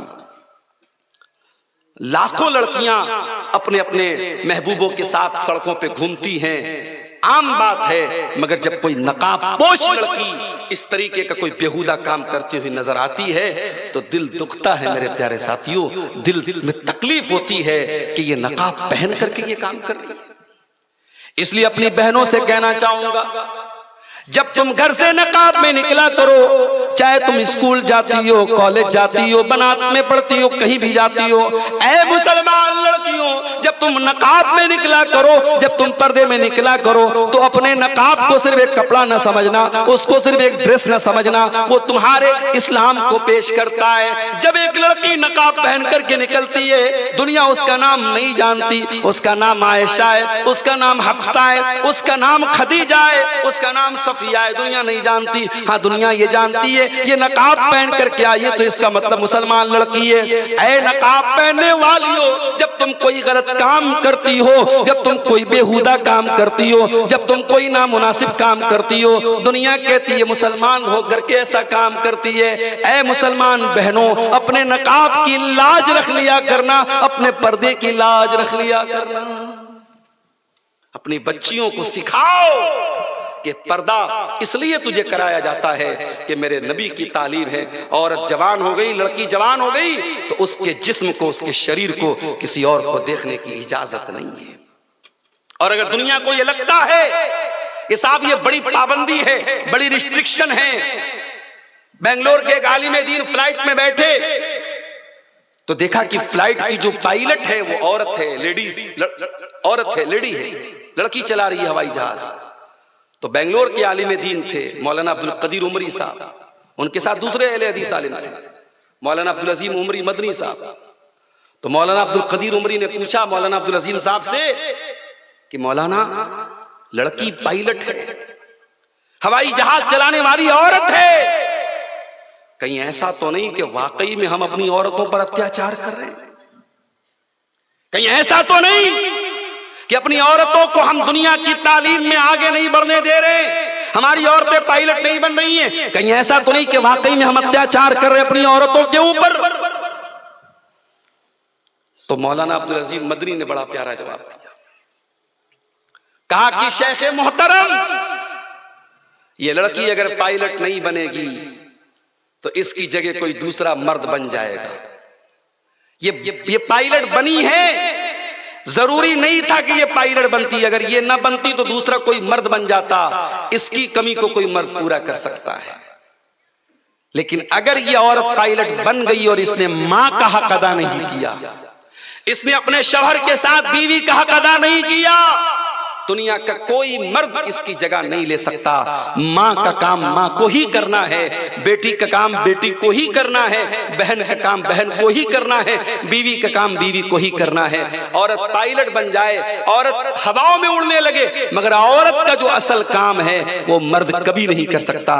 मौलाना ने कहा यही इस्लाम है जो ये कहता है कि औरत पहले अपना ओरिजिनल काम करे, जो उसकी ओरिजिनल ड्यूटी है, जो औरत का असल काम है, जिस काम का कोई अल्टरनेटर नहीं है। आज दुनिया में मेरी प्यारी माँ और बहनों, आज औरत से सिर्फ उसके सर की चादर नहीं छीनी जा रही है, आज बच्चों से माँ का प्यार छीना जा रहा है। बॉलीवुड की बड़ी बड़ी हीरोइनें साहब, वो दिन रात अपने बदन की नुमाइश कर रही हैं, इधर जिम जा रही है, उधर एक्सरसाइज कर रही हैं, उधर अपनी फिटनेस का जो है वो दिखावा कर रही हैं, और उनके बच्चों को कौन पाल रहा है?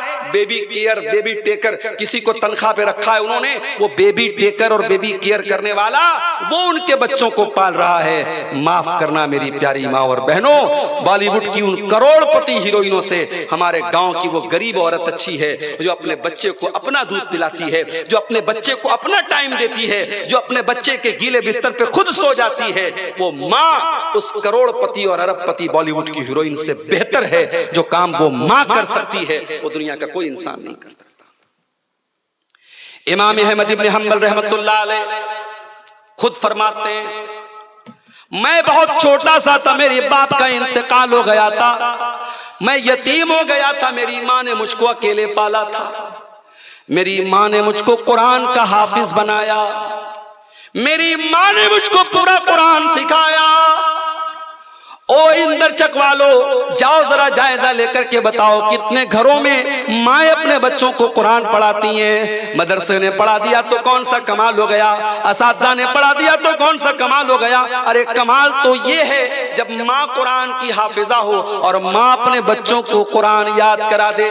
अहमद इब्न हंबल कहते हैं मेरी माँ ने मुझको कुरान का हाफिज बनाया।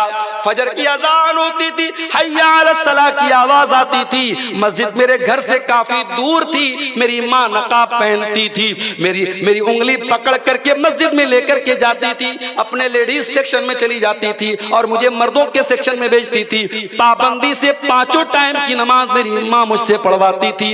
ओ लोगों, ऐसी माँ की तरबियत मिली तो दुनिया को अहमद इब्न हंबल मिलते हैं, इतने बड़े इमाम मिलते हैं। उन माओं की कमी को कोई पूरा नहीं कर सकता मेरे साथी। एक सहाबी जिनका नाम फर्रुख था, अल्लाह के नबी के सहाबी, उनका नाम फर्रुख था।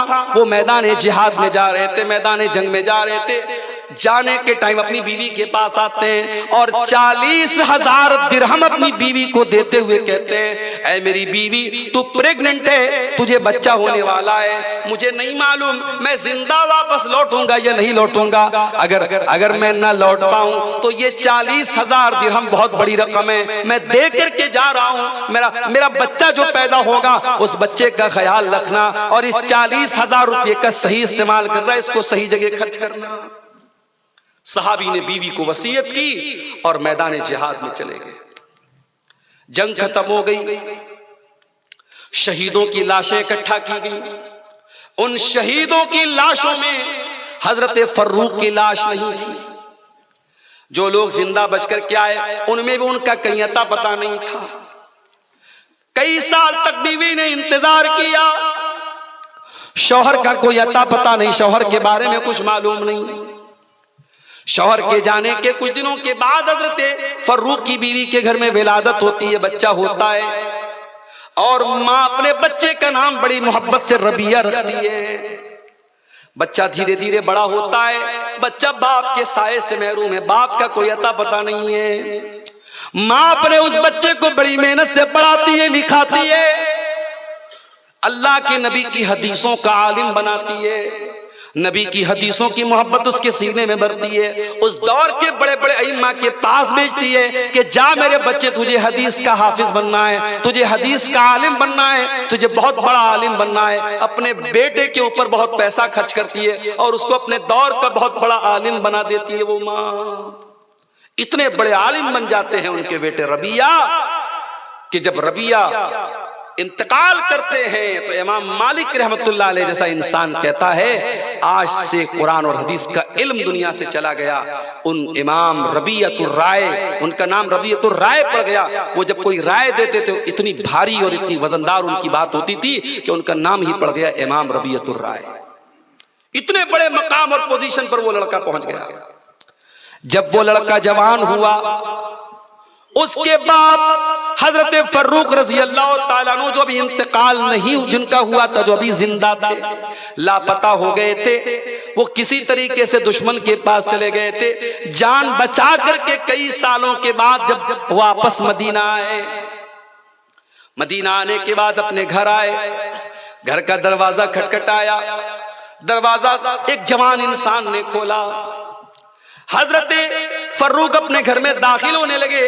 जवान लड़के ने पूछा, कहां जा रहे हैं आप? कहा ये मेरा घर है, अपने घर में जा रहा हूं।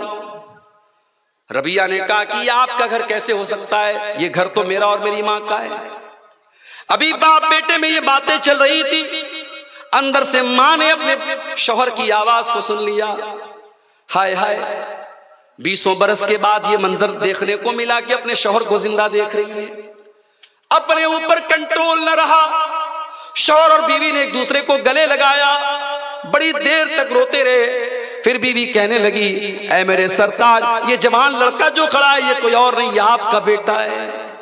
हजरत फर्रुख अपने जवान बेटे को गले लगा करके खूब रोए। जिस बेटे के पैदा होने के पहले चले गए थे, आज वो बेटा जवान हो चुका था, 20 साल का कड़ियल जवान हो चुका था। बाप बेटे बड़ी देर तक गले में लग करके रोते रहे। रात हुई, हजरत फर्रुख ने खाना खाया, मियां बीवी बिस्तर पे सोए। हजरत फर्रुख ने बीवी से पूछा कि ऐ मेरी बीवी, मैं तो बहुत दिनों से लापता हूं, मैं तुमसे पूछना चाहता हूं, वो 40,000 दिरहम मैंने तुमको अमानत के तौर पे दिया था, तुमने उन 40,000 दिरहमों का क्या किया? बीवी कहती है मेरे शौहर है मेरे सरताज, आप फिक्र न करें, मैं उसका पूरा हिसाब और ब्यौरा आपको देने को तैयार हूं, मगर सुबह का इंतजार कीजिए, सुबह मस्जिद में चलिएगा, मैं वहां पर आपको हिसाब दूंगी।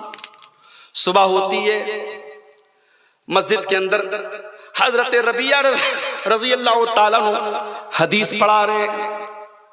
सैकड़ों तलबा, कोई बसरा से आया है, कोई कूफा से आया है, कोई दिमश्क से आया है, कोई मक्का से आया है, कोई यमन से आया है, सैकड़ों स्टूडेंट्स हैं और वो हदीस पढ़ रहे हैं। और पढ़ाने वाला कौन है? हजरत रबियतुर राय रहमतुल्लाहि अलैह, जो बहुत बड़े आलिम थे, बहुत बड़े मुहद्दिस थे, वो उनको हदीस पढ़ा रहे थे।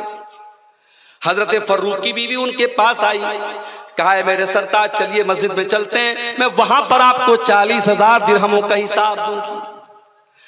बीवी अपने शौहर को लेकर के मस्जिद में आती है और सामने वो मंजर दिखाती है कि सैकड़ों तलबा हदीस पढ़ रहे और पढ़ाने वाला उनका अपना बेटा है। हजरत फर्रुख ये मंजर देख करके रोने लगते हैं, कहते हैं मेरी बीवी यही तो वो मंजर है जिसके लिए मैंने कई मरतबा अल्लाह से दुआएं की थी, मैंने मैदान जिहाद में दुआएं की थी, अल्लाह मुझे ऐसा बेटा दे देना जो तेरे नबी की हदीसों का आलिम हो, जो हदीस को सीखता हो सिखाता हो। ऐ मेरी बीवी मेरा वो ख्वाब आज पूरा हो गया, मेरी वो तमन्ना आज पूरी हो गई, मेरी वो दुआ अल्लाह ने कबूल कर ली। आज अपने बेटे को इस मकाम पे देख करके मैं बहुत खुश हूं, मैं बहुत बाग हूं। बीवी ने कहा मेरे सरताज आपके वो 40,000 दिरहम इसी बेटे को इस मकाम तक पहुंचाने के लिए मैंने खर्च किए थे, अगर आपको लगता है मैंने गलत जगह खर्च किए थे तो आप मुझे सजा दे दीजिए। वो 40,000 दिरहम अपने इसी बेटे की तालीम और तरबियत पर मैंने खर्च किए थे। हजरत फर्रुख अपनी बीवी को गले लगा लेते हैं और कहते हैं मेरी बीवी तूने वाकई में वो 40,000 दिरहम बिल्कुल सही जगह पर खर्च किए थे। ये होती है माँ और ये होती है माँ की तरबियत। मेरे प्यारे साथियों, हमारे नबी रहमत बन करके आए हैं और हमारे नबी ने माँ को माँ का दर्जा दिया है, बेटी को बेटी का दर्जा दिया है, बहन को बहन का दर्जा दिया है। ऐ मुसलमान लड़कियों, अगर आपको ये लगता है इस्लाम ने आपको बहुत पाबंदियों में जकड़ दिया है, जरा 1400 साल पहले का इतिहास पढ़ के देख लेना कि 1400 साल पहले इस्लाम के आने के पहले और जनाबे मोहम्मद रसूलुल्लाह सल्लल्लाहु अलैहि वसल्लम के आने के पहले, मैं ये तो नहीं कह सकता इस्लाम के आने के पहले, ये अल्फाज भी मेरे ख्याल से मुनासिब नहीं है, इसलिए कि बहुत सारे लोग ये समझते हैं कि इस्लाम सिर्फ 1400 साल पुराना मजहब है। इस्लाम तो आदम अलैहिस्सलाम के जमाने से लेकर आज तक जो अल्लाह का दीन है वो इस्लाम ही है, सारे नबियों का दीन इस्लाम है। हाँ, इस्लाम के अलग अलग एडिशन आए, इस्लाम के अलग अलग संस्करण आए, नूह अलैहिस्सलाम भी यही दीन लेकर के आए, इब्राहिम भी यही दीन लेकर के आए, मूसा भी यही दीन लेकर के आए, ईसा भी यही दीन लेकर के आए। शरीयतें अलग अलग थी, इबादत के तरीके अलग अलग थे, मगर मूल शिक्षाएं, बुनियादी तालीम एकेश्वरवाद, एक अल्लाह की इबादत करो, एक ईश्वर उपासना के लायक है, एक अल्लाह इबादत के लायक है, सारे नबियों की यही तालीम थी और यही इस्लाम था। इसलिए हमारे बहुत सारे हिंदू भाई जो ये समझते हैं कि साहब इस्लाम 1400 साल पुराना मजहब है, वो अपने इस गलत फहमी को दूर कर लें। इस्लाम कोई 1400 साल पुराना मजहब नहीं है। आप सनातन की बात करते हैं और कहते साहब हमेशा से सनातन रहा है, तो याद रखिए सनातन क्या है, असल दीन क्या है, असल धर्म क्या है। जो हमारे बाप आदम, जो मनु, जिनके ऊपर हमें मनुष्य कहा जाता है, जिनकी औलाद को मनुष्य कहा जाता है, मनु कौन थे, आदम कौन थे? कुरान कहता आदम भी एक अल्लाह की तौहीद वाले थे और आदम से भी जब गलती हुई है उन्होंने अल्लाह के आगे हाथ उठाया था और दुआ की थी, रब्बना ज़लमना अनफुसना व इल्लम तगफिर लना व तरहमना लनकूनन्ना मिनल खासिरीन। ऐ परवरदिगार, हमने अपनी जान पर जुल्म किया है और अगर तूने नहीं बख्शा और तूने रहम न किया तो हम खसारा उठाने वालों में से हो जाएंगे। आदम भी इस्लाम को फॉलो करते थे और जनाब मोहम्मद रसूलुल्लाह सल्लल्लाहु अलैहि वसल्लम भी इस्लाम को लेकर के आए थे। इस्लाम कोई 1400 साल पुराना मजहब नहीं है। इस्लाम आदम अलैहिस्सलाम से लेकर के आज तक और कयामत तक जो सही धर्म है वही इस्लाम है। मेरे प्यारे साथियों, मैं अपनी औरतों से कहना चाहूंगा कि ऐ औरतों, अगर तुम्हें यह लगता है कि इस्लाम ने तुम पर अत्याचार किया है, जरा 1400 साल पहले का इतिहास उठा के देखो, औरत की स्थिति क्या थी, औरत की पोजीशन क्या थी। कुरान कहता है वइज़ा बुशिरा अहदुहुम बिल उनसा ज़ल्ला वजुहु मुस्वद्दन व हुवा कज़ीम। जब किसी के घर में लड़की पैदा होती थी, बेटी पैदा होती थी, बाप का चेहरा काला पड़ जाता था। यतवारा बिनल कौम मिन सुई मा बुशिरा बिही, और लड़की का बाप लोगों को अपना चेहरा नहीं दिखाता था, सोच में पड़ जाता था अयुमसिकुहु अला हुनिन अम यदुस्सुहु फित तुराब। अगर लड़की को पालता हूं तो समाज वाले ताना मारेंगे, और लड़की को अगर मार देता हूं तो अपने हाथों से जमीन में ले जाकर के गाड़ना पड़ेगा। बेटियां जमीन में गाड़ दी जाती थी, ये अलग बात है। 2025 आ चुका है, आज भी लड़कियां जमीन में गाड़ी जाती हैं। 1400 साल पहले जमीन में गाड़ी जाती थी, आज मां के पेट में मार दी जाती है। भारत में, हमारे मुल्क में करोड़ों लड़कियां हर साल और लाखों लड़कियां रोजाना मां के पेट में मार दी जाती हैं। वजह क्या है? लड़की की परवरिश मुश्किल है, जहेज देना पड़ेगा, शादी में जेवर देना पड़ेगा। आज हालात ये हैं, बनारस में अभी एक हफ्ता पहले हैदराबाद के एक साहब आए, कहने लगे मौलाना साहब ये बताइए लड़की की शादी में कितना खर्च आता है आपके यहाँ? मैंने कहा आम तौर से लड़की की शादी में, बनारस की मैं बात करूं, बनारस में फिर भी रस्म रिवाज कम है, लेकिन 1-2 लाख तो रुपये तो बहरहाल चाहिए। कहा कि मौलाना हमारे हैदराबाद की सरजमीन पे लड़की की शादी करना है, सबसे पहले मैरिज हॉल लेना पड़ेगा। मैरिज हॉल कम से कम 2 लाख का, 1 लाख का जेवर देना पड़ेगा, 2 से 3 लाख का खाना करना पड़ेगा। एक गरीब आदमी, एक मिडिल क्लास आदमी 5-6 लाख का मिनिमम उसको इंतजाम करना पड़ेगा। लोग सूद पर कर्जा ले रहे हैं, लोग बैंकों से लोन ले रहे हैं, लोग अपना घर बेच करके अपनी लड़कियों की शादी कर रहे हैं। उन्होंने कहा कि मौलाना इसको रोकने के लिए आपके पास प्लान क्या है? आप लोग तकरीरें कर रहे हैं मगर आपकी तकरीरों से कोई असर होने वाला नहीं नजर आ रहा है। आज भी लड़कियों की शादी में ये सारा खर्चा हो रहा है और लोग कहते हैं भाई हराम कहाँ है? ठीक है, नबी के दौर में लड़की की शादी पे दावत नहीं हुई, क्या लड़की की शादी की दावत हराम है? हराम तो नहीं है, जब हराम नहीं तो हम कर रहे हैं। मेरे प्यारे साथियों, जरूरी नहीं है कि हम हर चीज को हराम और हलाल के एंगल से देखें। ठीक है, लड़की का बाप अपनी खुशी से दावत दे रहा है, हम हराम नहीं कह सकते, कोई मुफ्ती इसको डायरेक्ट हराम नहीं बोलेगा, मगर आप इसका इनकार तो नहीं कर सकते कि नबी के दौर में इसका चलन नहीं था। नबी के दौर में कोई बारात का चलन नहीं था, नबी के दौर में कोई हल्दी की रस्म नहीं थी, नबी के दौर में कोई मंगनी की रस्म नहीं थी। नबी के दौर में ताकत हो या ना हो, सिर्फ सोसाइटी में नाक को बचाने के लिए महंगे महंगे जेवरात।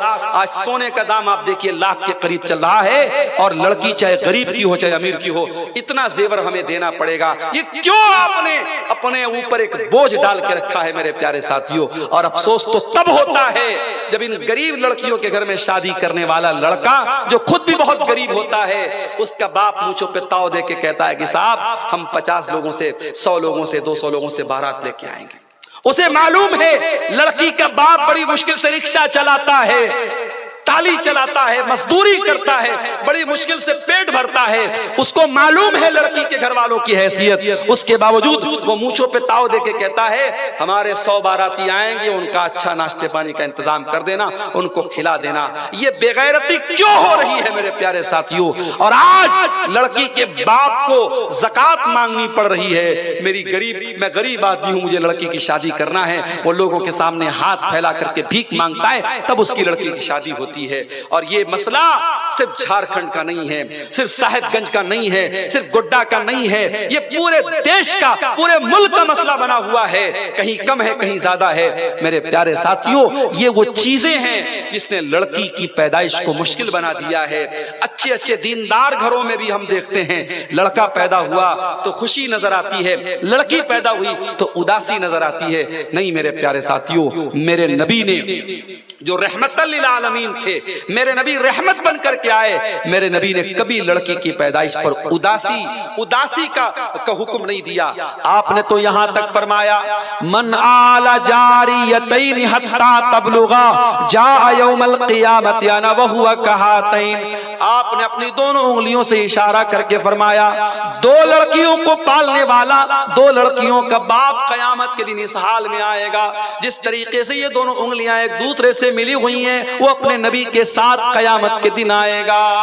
ओ लड़की वालो, ओ बेटी वालो, तुम खुश नसीब हो, अल्लाह ने तुमको जन्नत में जाने का टिकट दे दिया है। अल्लाह के नबी फरमाते हैं, मनिब्तुलिया मिन हाज़िहिल बनाति शैअन कुन्न लहू सित्रम मिनन नार, जिसको अल्लाह ताला बेटी देकर के आजमाए, जिसका इम्तिहान अल्लाह ताला बेटी देकर के लेता है और इस इम्तिहान में वो खरा उतर जाता है, कुन्न लहू सित्रम मिनन नार, वो बेटियां अपने माँ बाप को जहन्नम की आग से बचाने का काम करती हैं। मेरे भाइयों, बेटी को अच्छी तालीम दो, अच्छी तरबियत दो, हया वाली बना दो, शर्म वाली बना दो, गैरत वाली बना दो। अपनी लड़की को ऐसा बना दो उसके सर का दुपट्टा कोई छीन ना पाए। अपनी बेटी को ऐसा बना दो प्यार और मोहब्बत के नाम पर कोई उसका कदम ना बहका पाए। अच्छी तालीम दोगे, अच्छी तरबियत दोगे, ये बेटियां जहन्नम की आग से बचाने का काम आपको करेंगी। वमा अरसलनाका इल्ला रहमतल लिल आलमीन, ऐ नबी हमने आपको सारी कायनात के लिए रहमत बना करके भेजा। हमारे नबी औरतों के लिए भी रहमत बन करके आए। यही औरत जब निकाह करके आप अपने घर में बीवी की हैसियत से लाते हैं, कुरान कहता है हुन्ना लिबासुल लकुम व अंतुम लिबासुल लहुन्ना, ऐ मर्दों, जिन औरतों से तुमने निकाह किया है ये औरतें तुम्हारे लिबास का दर्जा रखती हैं। जिस तरीके से लिबास तुम्हारी बॉडी से लगा हुआ है, तुम्हारे शरीर से लगा हुआ है, ये औरतें तुम्हारी जिंदगी का पार्ट हैं, तुम्हारी जिंदगी का हिस्सा हैं, तुम्हारे जीवन का हिस्सा हैं। इन औरतों के साथ प्यार और मोहब्बत से पेश आना। कुरान कहता है व मिन आयातिही अन खलक लकुम मिन अनफुसिकुम अज़वाजन लितस्कुनु इलैहा, ऐ मेरे बंदो, अल्लाह की निशानियों में से एक निशानी ये भी है कि उसने तुम्हारी बीवियों को बनाया ताकि तुम उनसे सुकून हासिल करो। वजाल बैनकुम मवद्दतन व रहमा, और अल्लाह ने मियां बीवी के बीच में मोहब्बत और रहमत पैदा कर दी है। अजान हो रही है, फजर की अजान होने लगी। मेरे प्यारे साथियों, मैं यहीं से अपनी बात को खत्म करता हूं। नमाज का टाइम है, अजान हो रही है, आप लोग नमाज पढ़ के ही अपने घरों को जाइएगा। माँ और बहनों से भी कहूंगा कि नमाज पढ़ के ही आप जो है सोइएगा।